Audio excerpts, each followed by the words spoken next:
오늘 이 기도에 나온 모든 분들과 온라인으로 함께 하시는 분들을 예수님의 이름으로 환영합니다.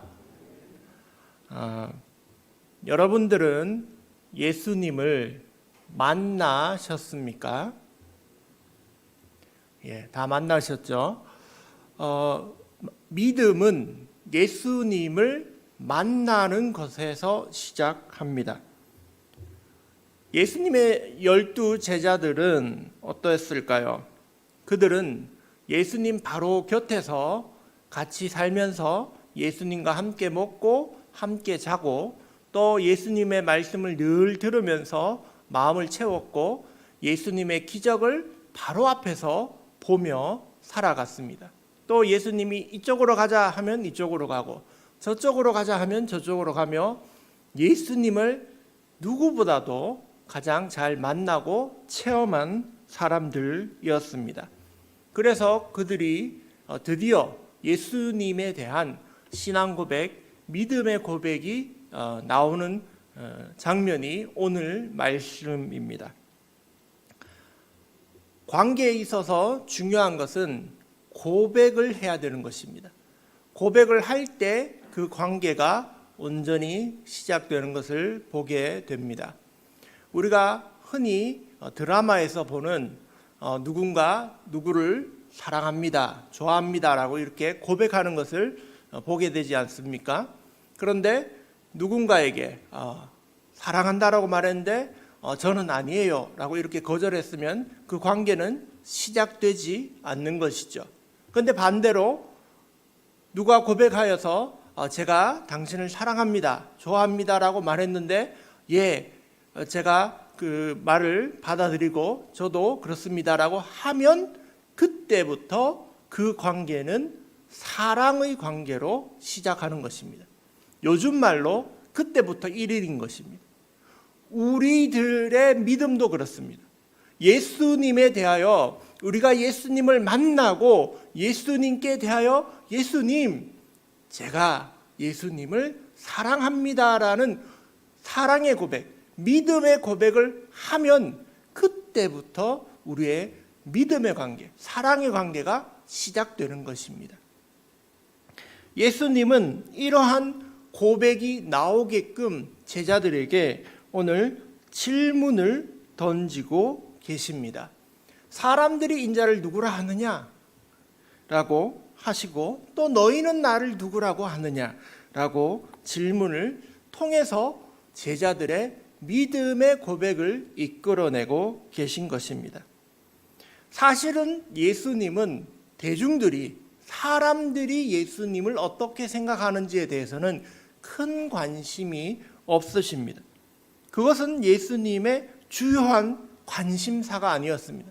예수님은 사람들의 인기에 연연하지 않으셨기 때문입니다.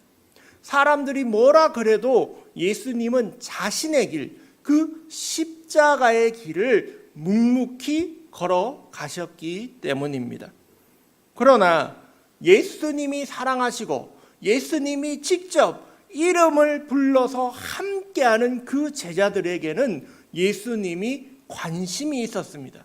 너희들은 나를 누구라고 하느냐? 예수님은 제자들이 자신을 어떻게 생각하는지 그 고백이 듣고 싶으셨던 것입니다. 그래서 질문을 하고 듣게 되는데 만약 이 질문을 들었을 때 우리가 저는 아직 잘 모르겠습니다. 예수님, 제가 예수님 사랑한 것 같기도 하고 아닌 것 같기도 합니다. 그렇다면 온전한 사랑의 관계가 시작되지 못할 것입니다. 오늘 이 말씀을 통하여 예수님과의 온전한 사랑의 관계로 들어가는 저와 여러분이 되시기를 예수님의 이름으로 축복합니다.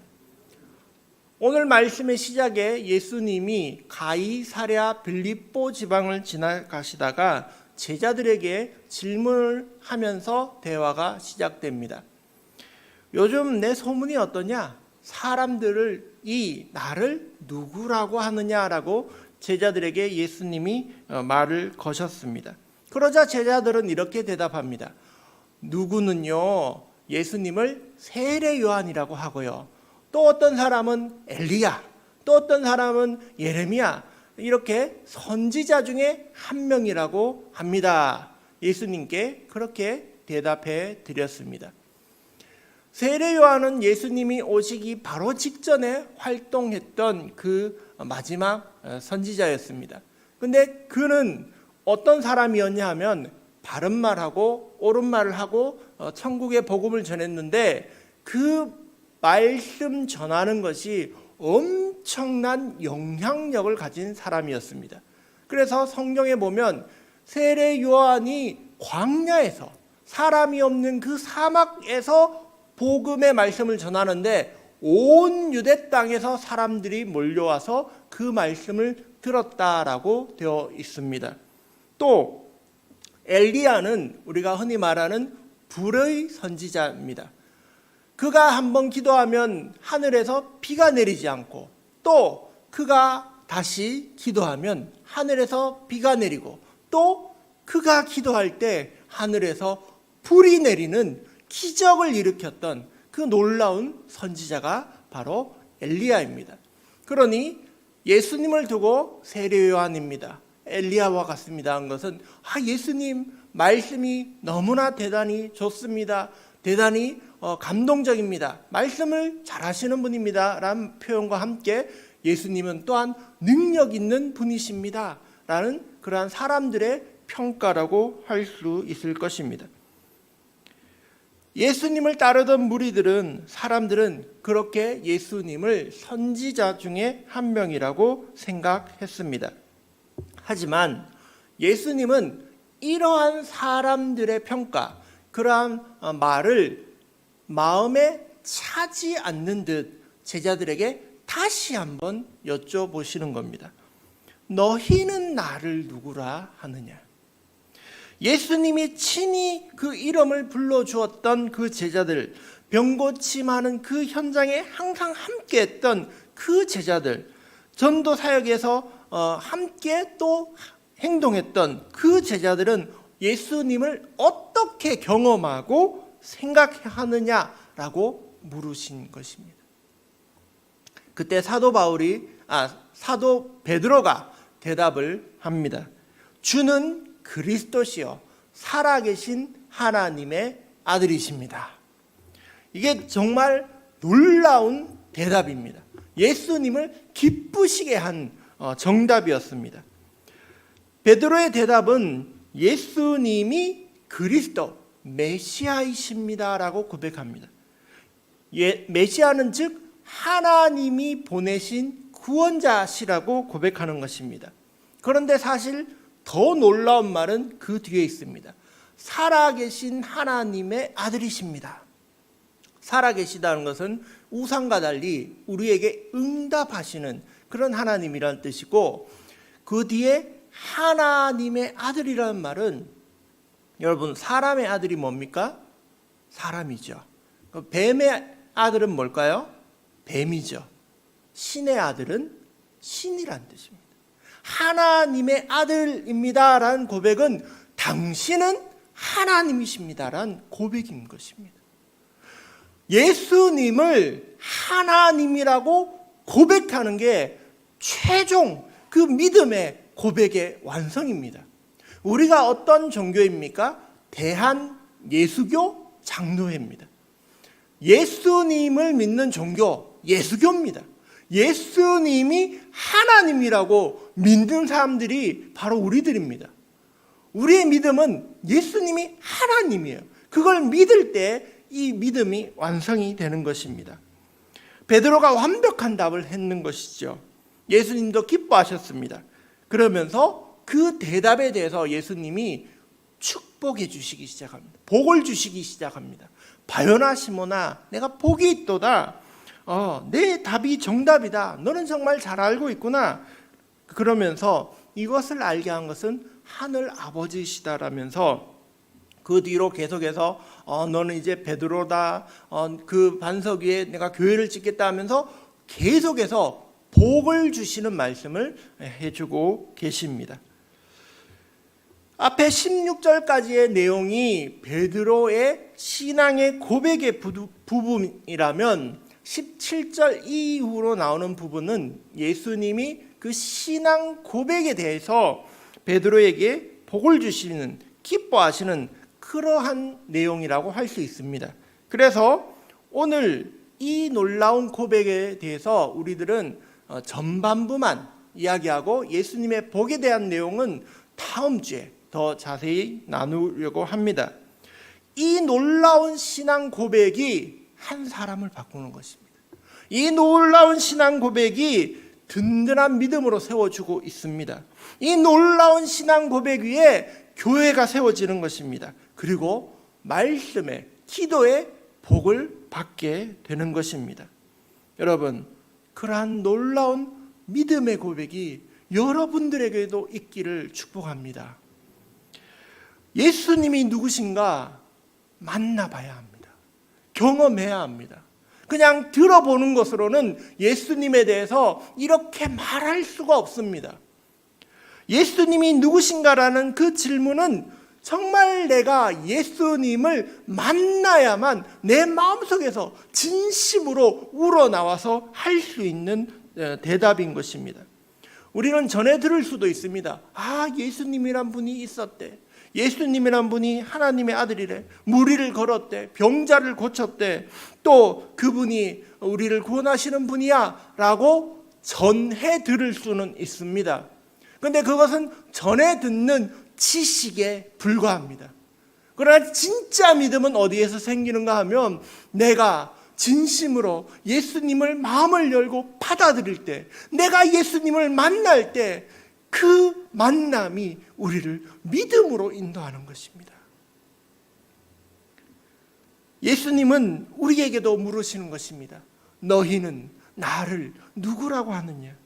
너는 나를 어떻게 만났느냐? 너는 나를 어떻게 경험했느냐? 네가 만난 예수는 어떤 분이냐? 그렇게 예수님은 우리에게도 이 질문을 하시는 것입니다. 꼭 자기가 만나야 됩니다.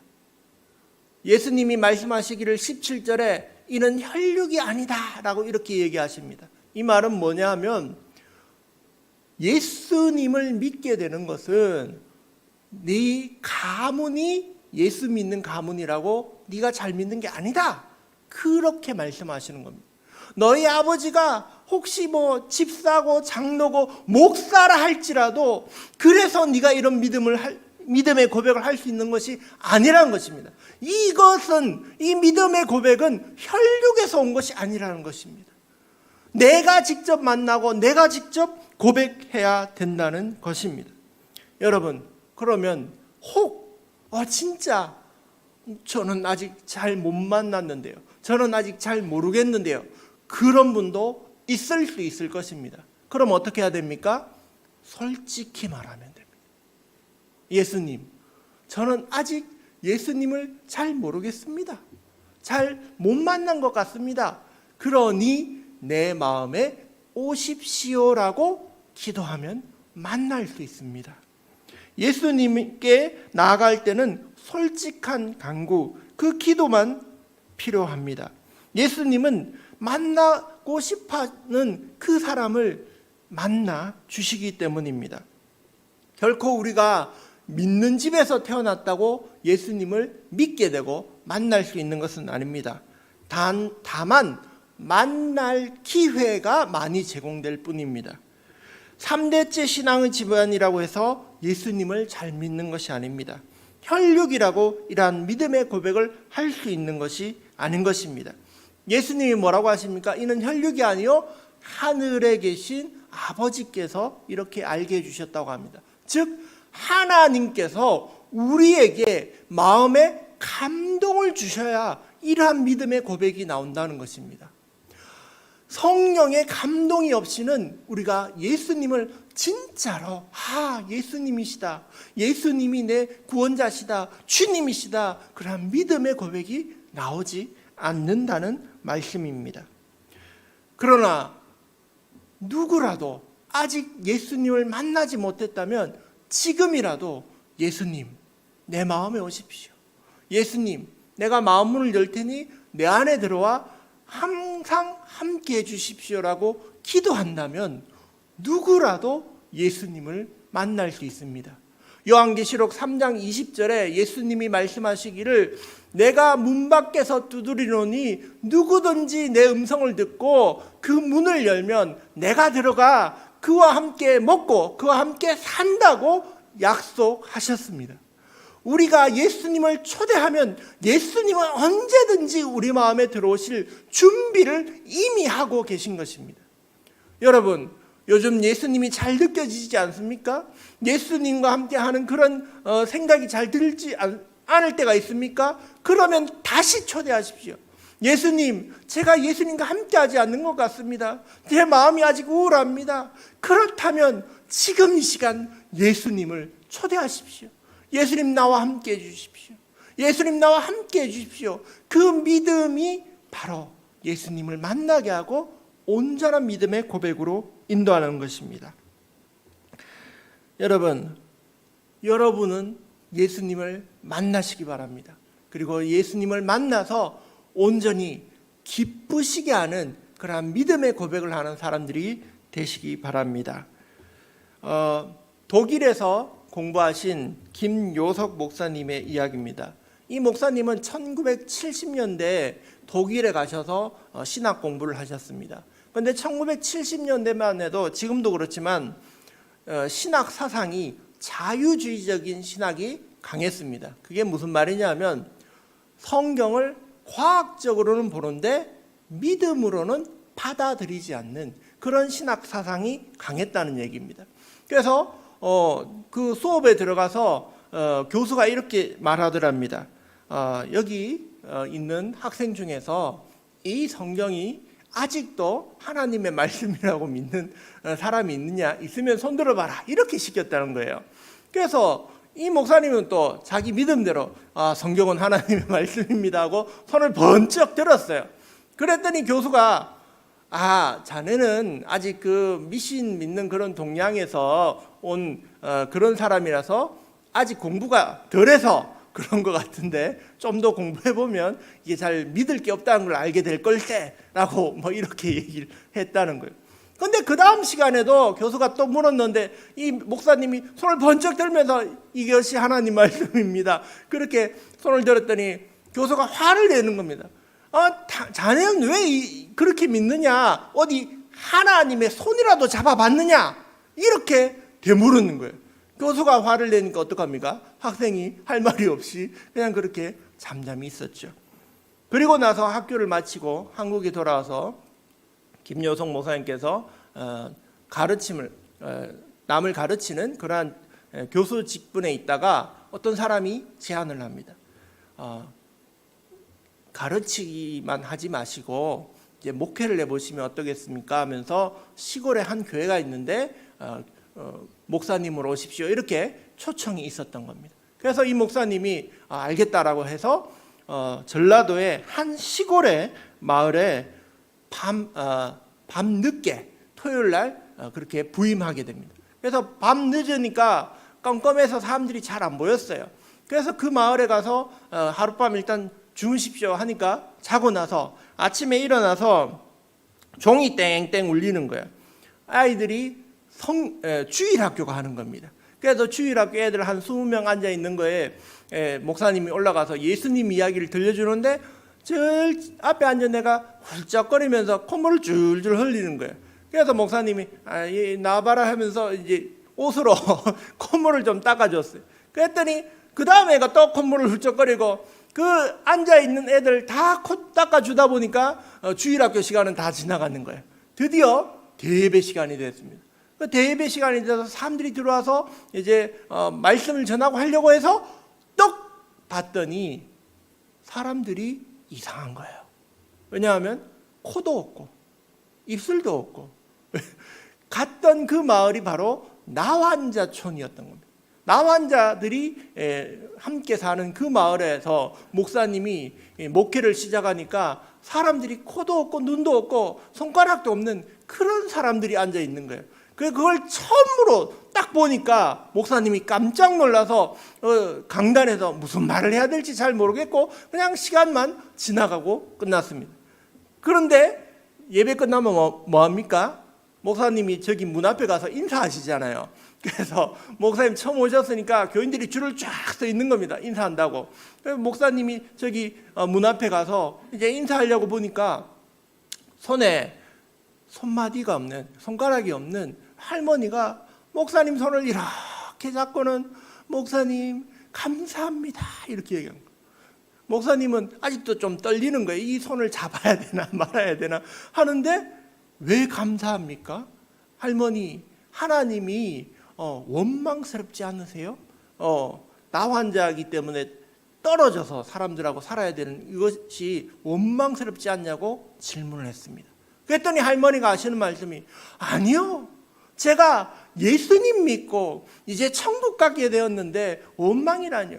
그러면서 감사하다고 제가 18살에 나환자가 되고 난 이후로 처음으로 성한 사람 손잡아 봅니다 하면서 감사합니다 하면서 손을 이렇게 잡으시는 거예요.